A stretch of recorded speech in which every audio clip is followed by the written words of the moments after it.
दिल्ली के चटखारे। शाहिद अहमद दहलवी। शाहजहां बादशाह ने आगरा की मिचमिचाती गर्मी से बचने के लिए दिल्ली को हुकूमत का सदर मुकाम बनाने के लिए पसंद किया और जमुना के किनारे किला-ए-मुअल्ला की नींव पड़ी। यहां हू का आलम था। देखते ही देखते जमुना के किनारे किनारे हिलाली शक्ल में शहर आबाद होना शुरू हो गया। हजारों मजदूर किले की तामीर में लग गए। उनके बाल बच्चे, कुनबे, कबीले वाले सब मिल मिलाकर 1,00,000-1,50,000 आदमी तो होंगे। उनकी जरूरियात पूरी करने के लिए सौदा सलफ बेचने वाले भी आ गए।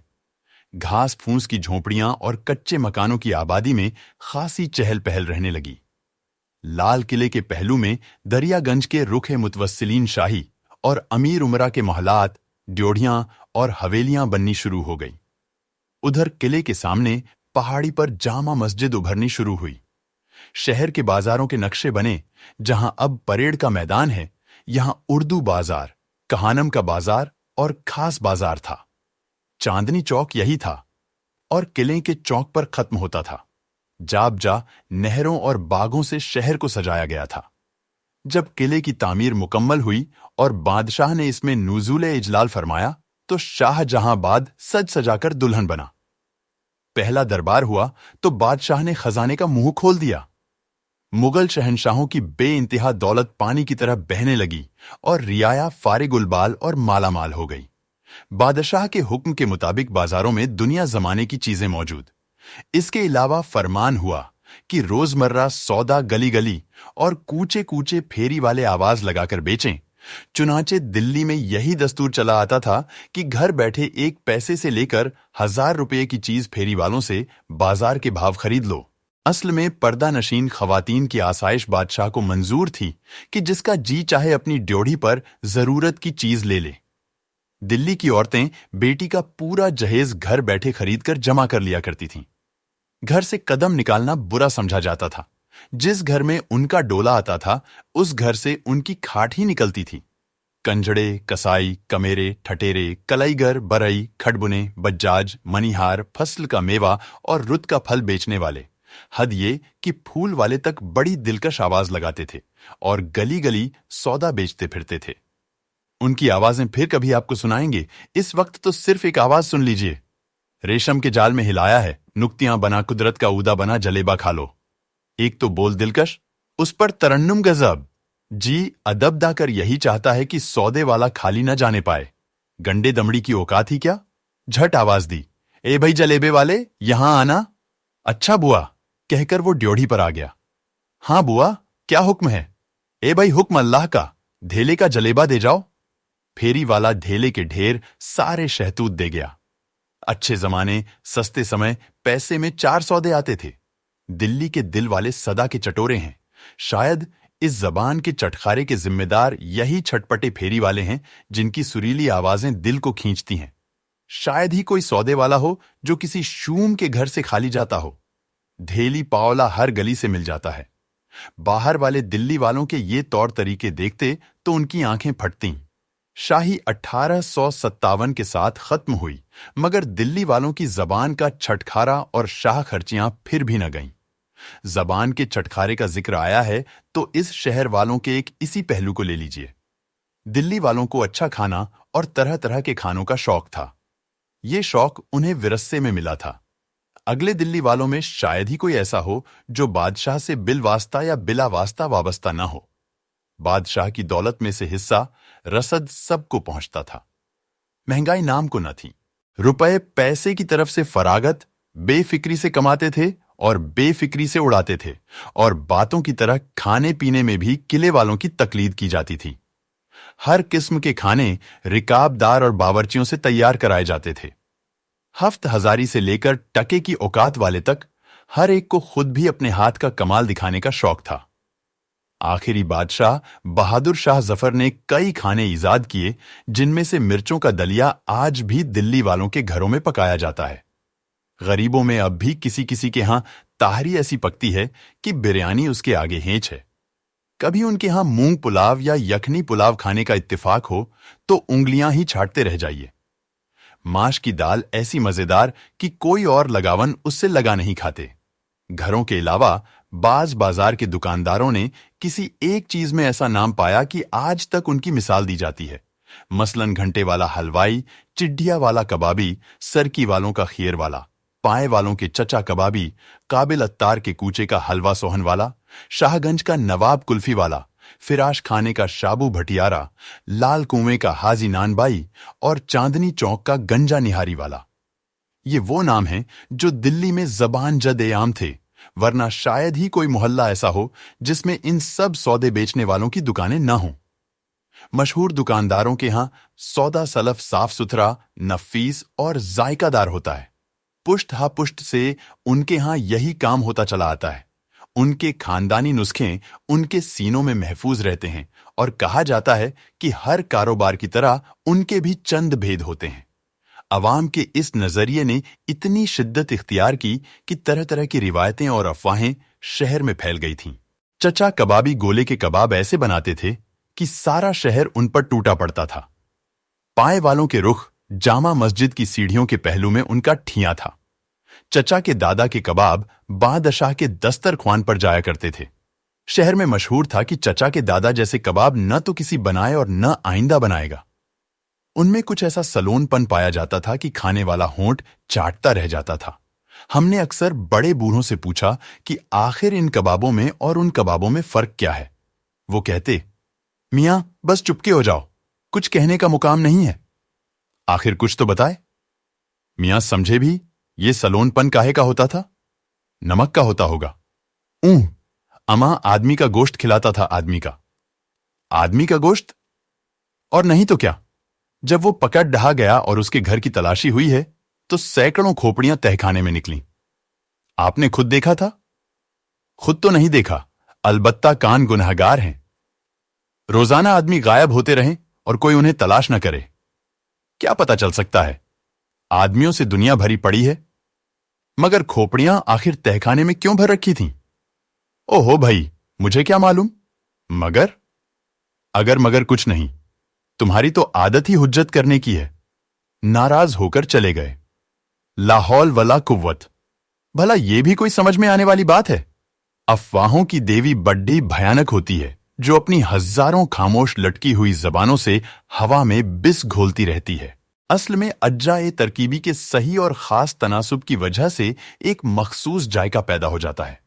फिर ताव भाव भी बड़ी अहमियत रखता है। भला खैर, ऐसी कौन सी अनोखी चीज है? घर घर पकती है, मगर सरकी वालों की दुकान के प्यालों में कुछ और ही मजा होता था। वही दूध, चावल और शुक्र का आमिज़ा है, मगर तनासुब और ताव भी तो है। ये मालूम होता था कि दौलत की चाट खा रहे हैं। शाबू भटियारे के यहां का शोरबा मशहूर था। उनका कहना यह था कि हमारे यहां बादशाही वक्त का शोरबा है। अरे भाई, बादशाही वक्त का ये कैसे? अजी हुज्जत ये ऐसे कि हम शोरबे में से रोजाना एक प्याला बचा लेते हैं और अगले दिन के शोरबे में मिला देते हैं। ये दस्तूर हमारे यहां 7 पीढ़ी से चला आ रहा है। यूं हमारा शोरबा शाही जमाने से चला आता है। हाजी नानबाई के यहां यूं तो शादी ब्याह के लिए खमीरी, कुलचे और शीरमाल तैयार किए जाते और ऐसे मुलायम की होंठों से तोड़ लो। उनका हुनर देखना हो तो फरमाइश करके पकवा लीजिए। रोटियों के नाम ही सुन लीजिए: रोगनी रोटी, बरी रोटी, कीमा भरी रोटी, बेसनी रोटी, गाव दीदा, गाव जबान, बाकर खानी, शीरमाल, बादाम की रोटी, पिस्ते की रोटी, चावल की रोटी, गाजर की रोटी, मिस्री की रोटी, घोसी रोटी, नान मंबा, नान गुलजार, नान कुमाश, ताफ्तान, रवि के पराठे, मैदे के पराठे, गोल, चौकोर, तिकोने। गरज रोटी की कोई शक्ल और तरकीब ऐसी नहीं जो उनके तंदूर में तैयार ना हो सकती हो। हाजी नानबाई का जिक्र आया तो यादश बखैर मियां गंजे नहारी वाले याद आ गए। असल में नहारी वाले नानबाई ही होते हैं, भटियारे नहीं होते। नहारी तो जाड़ों में खाई जाती है, गर्मियों और बरसात में नहीं खाई जाती। खाली दिनों में नहारी वाले अपना तंदूर गर्म करते हैं और रोटी पकाने पर उनकी गुजर औकात होती है। 47 में दिल्ली उजड़ने से पहले तकरीबन हर मोहल्ले में एक नहारी वाला मौजूद था, लेकिन अब से 40-50 साल पहले सिर्फ 4 नहारी वाले मशहूर थे। उन्होंने शहर के चारों खोंट दाब रखे थे। गंजे की दुकान चांदनी चौक में नील के कटरे के पास थी और शहर में उसकी नहारी सबसे मशहूर थी। इसकी पुख्त ओपज की एक खुसूसियत यह है कि इसे सारी रात पकाया जाता है और पकने की हालत में हमा वक्त इसका ताव मुसावी रखा जाता है। इस काम के लिए बड़ी मश्क व महारत की जरूरत है। तीसरे पहर से इसकी तैयारी शुरू होती है। दुकान की दहलीज के पास जमीन में गड्ढा खोदकर एक गहरा चूल्हा या भट्टी बनाई जाती है और उसमें एक बडढ़ी सी देग इस तरह उतार कर जमा दी जाती है कि सिर्फ उसका गला बाहर निकला रह जाता है। चूल्हे की खिड़की बाहर के रुख खुलती है। इसमें से ईंधन डाला जाता है जो देग के नीचे पहुंच जाता है। आग जलाने के बाद जैसे कोरमे का मसाला भुना जाता है। घी में प्याज दाग करने के बाद धनिया, मिर्चें, लहसुन, अदरक और नमक डालकर नहारी का मसाला भुना जाता है। जब मसाले में जाली पड़ जाती है तो गोश्त के पार्चे, खुसूसन अदले डालकर उन्हें भूना जाता है। इसके बाद अंदाजे से पानी डालकर देग का मुंह बंद कर दिया जाता है। पकाने वाले को जब आध गले गोश्त का अंदाजा हो जाता है तो देग का मुंह खोलकर उसमें 25-30 भेजे और उतनी ही नलियां यानी गूदेदार हड्डियां डाल दी जाती हैं। शोरबे को लबधड़ा बनाने के लिए आलन डाला जाता है। पानी में आटा घोलकर आलन बनाया जाता है। ये देग सारी रात पकती रहती है और इसका ताव धीमा रखा जाता है।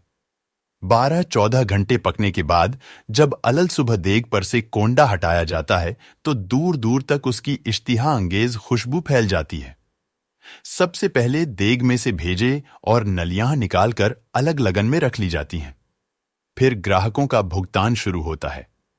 ये खाना चूंकि दिन के शुरू होते ही खाया जाता है, इसलिए इसका नाम निहार की रियायत से नहारी पड़ गया। तो जिक्र था गंजे नहारी वाले का। दिल्ली वालों के अलावा कुर्ब ओ जवार से भी लोग उनकी नहारी खाने आया करते थे। खुसूसन अलीगढ़ कॉलेज के लड़के इतवार को धावा बोला करते थे। इसी सिलसिले में हमें भी चंद बार गंजे साहब की नहारी से लुत्फअंदोज होने का मौका मिला। उनकी दुकान गजरदम खुलती थी और खुलने से पहले गाहक मौजूद होते थे। किसी के हाथ में पतीली, कोई बादिया, कोई नाश्ता दान संभाले सर्दी में सिकुड़ता, सूं सूं करता टहल लगा रहा है। नपी तुली एक देग पकती और हाथों हाथ बिक जाती। जरा देर से पहुंचे तो मियां गंजे ने माजरत के लहजे में कहा, मियां अब खैर से कल लीजिएगा और जरा सवेरे आइएगा। नहारी के मसालों का वजन और पकाने का तरीका औरों को भी मालूम है, मगर वो हाथ और निगाह जो उस्ताद गंजे को मैसर थी वो किसी और को नसीब न हुई। अक्सर लोग खुद उनसे दरियाफ्त भी करते थे कि आखिर उस्ताद क्या बात है कि दूसरों के हाथ नहारी में ये लज्जत नहीं होती। वो हंसकर कह दिया करते थे कि मियां बुजुर्गों की जूतियों का सदका और हजरत सुल्तान जी का फैज है, वरना मैं क्या और मेरी बिसात क्या। उस्ताद गंजे के किरदार पर रोशनी डालने से पहले जरूरी है कि कुछ उनका सरापा भी बयान कर दिया जाए। गंजे के नाम से ख्वाह मखाह जहन में एक कराहत सी पैदा होती है। नफीस मिजाज और नाजुक ख्याल लोग तो गंजे के हाथ का पानी पीना भी गवारा नहीं कर सकते, लेकिन उस्ताद को सिरे से गंज की बीमारी थी ही नहीं। असल में उनकी चंदिया के बाल झड़ गए थे और टांट साफ होकर तांबड़ा निकल आया था, जिसके 3 तरफ 4 उंगल चौड़ी बालों की एक झालर सी थी। दिल्ली के चुलबुली तबीयत वाले भला कब चूकने वाले थे। गंजे की फबती उन पर कसी और ये कुछ ऐसी जमी कि चिपक कर रह गई। गंदुमी रंग का गोल चेहरा, कशाक्षी दाढ़ी, बड़ी बड़ी चमकदार मगर हलीम आंखें, बावजूद नहारी फरोशी के उनका लिबास हमेशा साफ सुथरा रहता था। लट्ठे का शरई पाजामा, नीचा कुर्ता, कुरचते पर बहुत सूफियाना छींट की नीम आसतीन, सर पर साफा, कसरती और भरा भरा बदन, कोई देखे तो समझे कि बड़े खरांट हैं। बात बात पर काटने को दौड़ते होंगे, मगर उनकी तबीयत इसके बिल्कुल बरअक्स थी। बिलउमूम नामी दुकानदार बड़े बदमिजाज और गुस्सैल होते हैं। जैसे चचा कबाबी की बड़े हद छट थे और मारपीट तक से नहीं चूकते थे। उस्ताद गंजे बड़े खलीक और रख रखाव के आदमी थे। हमने कभी नहीं सुना कि उन्हें ताव आया हो या कभी उनके मुंह से कोई नाशाइस्ता कलमा निकला हो। हर गाहक से, चाहे वो आने दो आने का हो, चाहे ₹2 का, बड़ी नरमी से बात करते और मुस्तकिल ग्राहकों को तो अपना मेहमान समझते थे। उस्ताद गंजे के किरदार में सबसे नुमायां चीज उनका इल्म और इनकिसार था। हजरत निजामुद्दीन औलिया से, जिन्हें दिल्ली वाले सुल्तान जी कहते हैं, उस्ताद गंजे को बड़ी अकीदत थी और ये सुल्तान जी ही का रूहानी तसर्रुफ था कि उस्ताद का दिल गुदाज हो गया था। वो अपनी सारी कमाई गरीबों, मिस्कीनों और मुहताजों की इमदाद करने में सर्फ कर दिया करते थे। सुल्तान जी की 17वीं में अपनी दुकान बड़े एहतिमाम से ले जाते थे और सारे दिनों में जुमेरात के जुमेरात दरगाह में हाजिरी पाबंदी से होती थी। रुपये पैसे से खुश थे, मगर दिल्ली से सुल्तान जी की दरगाह पैदल जाया करते थे। हर मौसम के लिहाज से मुहताजों को कपड़ा तकसीम करते थे। हर महीने 11वीं की तैयारी उनके यहां बड़ी धूम से होती। दिन भर लंगर जारी रहता। जुमेरात को उनकी दुकान पर फकीरों की लंगतार रहती और सबको पैसा टका मिलता। सबसे बड़ी बात यह थी कि दुकानदारी शुरू करने से पहले अल्लाह नाम का हिस्सा निकाला करते। अगर कोई मुहताज मौजूद हुआ तो पहले उसे खिलाया, वरना निकालकर अलग रख दिया। फिर देग में से भेजे और नलियां निकालकर तबाक में रखीं। तार और रौनक को एक बड़े बादिये में अलग निकाल लिया। इसके बाद दुकानदारी शुरू हुई। दुकान में 20 पतीलियां, देगचे और बर्तन रखे हैं। किसी में 2 रुपए, किसी में रुपया, किसी में 12 आने, किसी में 8 आने पड़े हैं। शौकीन और कद्रदान रात को ही अपने अपने बर्तन दे गए हैं कि सुबह को मायूस न होना पड़े। सबसे पहले इन्हीं बर्तनों की तरफ उस्ताद की तवज्जो होती है। बड़ी तेजी और फुर्ती से हाथ चलाते हैं। उधर ग्राहकों के ठट लगे हैं। उनकी आराइश का भी उन्हें ख्याल है। गाहक भी जानते हैं कि जिनके बर्तन पहले आ गए हैं उन्हें नहारी पहले मिलेगी।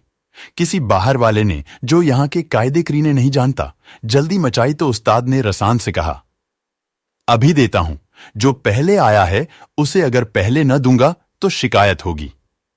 बर्तनों की लेन डोरी खत्म हुई तो ग्राहकों का भुगतान शुरू हुआ।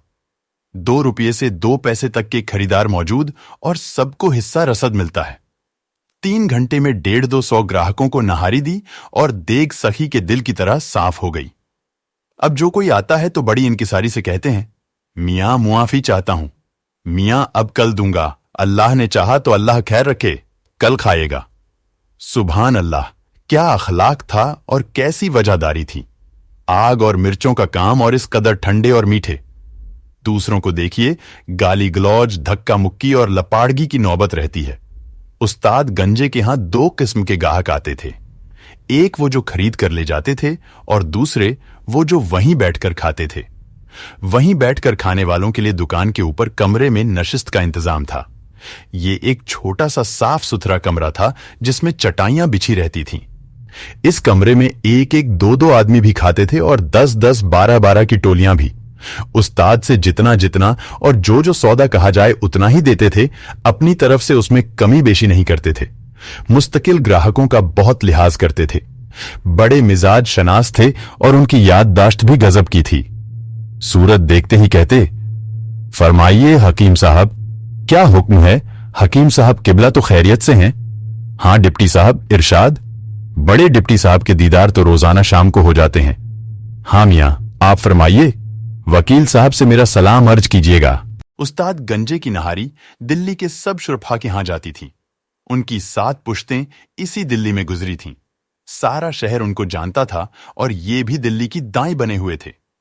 शहर आबादी और शहर आबादी बाद के सारे खानदान और उनके रूदार अफराद उन्हें अजबर थे।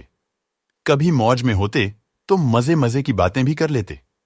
जी चाहता है कि डिप्टी साहब को एक दिन तोहफा नहारी खिलाऊं। अल्लाह ने चाहा तो अब के वो नहारी खिलाऊंगा कि चिल्ले के जाड़ों में पसीना आ जाए। हां मियां, तो आपके लिए क्या भेजूं? उस्ताद, 6 आदमियों के लिए नहारी कमरे पर। बस इससे ज्यादा आपको कहने की और उनको सुनने की जरूरत नहीं। उन्हें मालूम है कि आपकी नहारी का क्या लवाजिमा होता है। जाहिर है कि आपके साथी भी आपके हम मजाकी होंगे। फईकस पाव भर नहारी के अंदाजे से उन्होंने नहारी एक बडडे से बादिये में निकाली। घी आध पाव फईकस के हिसाब से दाग करने अंगीठी पर रख दिया। इतने घी तैयार हो, उन्होंने 6 भेजे तोड़ साफ सूफ कर नहारी में डाल दिए और 12 नलियां भी उसमें झाड़ दी। ऊपर से कड़कड़ाता घी डाल तांबे की रकाबी से ढक दिया। लड़के को आवाज देकर पहले गोरियां और चमचा ऊपर भेजा। लड़के ने ऊपर पहुंचकर खूंटी पर से खजूर का बड़ा सा गोल दस्तरख्वान बीच में बिछा दिया और उस पर गोरियां चुन दी। फिर लपक कर नीचे आया और नहारी का बादिया एहतियात से ऊपर पहुंचा दिया। फिर आफताबा और सलफची लेकर एक कोने में खड़ा हो गया। इतने वो हाथ ढुलाए दूसरा लड़का थई कि थई खमीरियां और एक रकाबी में गर्म मसाला, अदरक की हवाइयां, हरी मिर्चें और खट्टा रख गया। सब दस्तरख्वान पर हो बैठे तो वही लड़का दहर दहर जलती अंगीठी एक सीनी में उनके पास रख गया। लड़का रोटी सेंक सेंक कर देता जाता है। दोस्तों के कह कहे चहचे होते जाते हैं। घी ने नहारी की लज्जत बढ़ाने के अलावा मिर्चों का दब भी मार दिया है। नहारी जरा ठंडी हुई और गौरी अंगीठी पर रखी गई। लीजिए, उस्ताद ने आपके दोस्तों के लिए एक खास तोहफा भेजा है। तनूर में से गर्म गर्म रोटियां निकालकर घी में डाल दें और रोटियां घी पीकर ऐसी खस्ता और मुलायम हो गई हैं जैसे रूई के गाले। वाह वाह, क्या मिजाजदानी और अदाशनासी है। जभी तो आज तक गंजे नहारी वाले को दिल्ली वाले याद करते हैं। ये तो खैर अमीरों के चौंचले हैं। असल में नहारी गरीब गरब्बा का मन भांता खाजा है। दस्तकार, मजदूर और कारीगर सुबह सुबह काम पर जाने से पहले 4 पैसे में अपना पेट भर लेते थे। 2 पैसे की नहारी और 2 पैसे की 2 रोटियां उनके दिन भर के सहारे को काफी होती। घर में अलल सुबह 4 पैसे में भला क्या तैयार हो सकता है। सस्ते और बाबरकत समय थे। एक कमाता 10 खाते थे। अब 10 कमाते हैं और एक को नहीं खिला सकते। वो वक्त नहीं रहे। मियां गंजे नहारी वाले भी गुजरी हुई बहारों की एक छटपटी दास्तान बनकर रह गए। सदा रहे नाम अल्लाह का।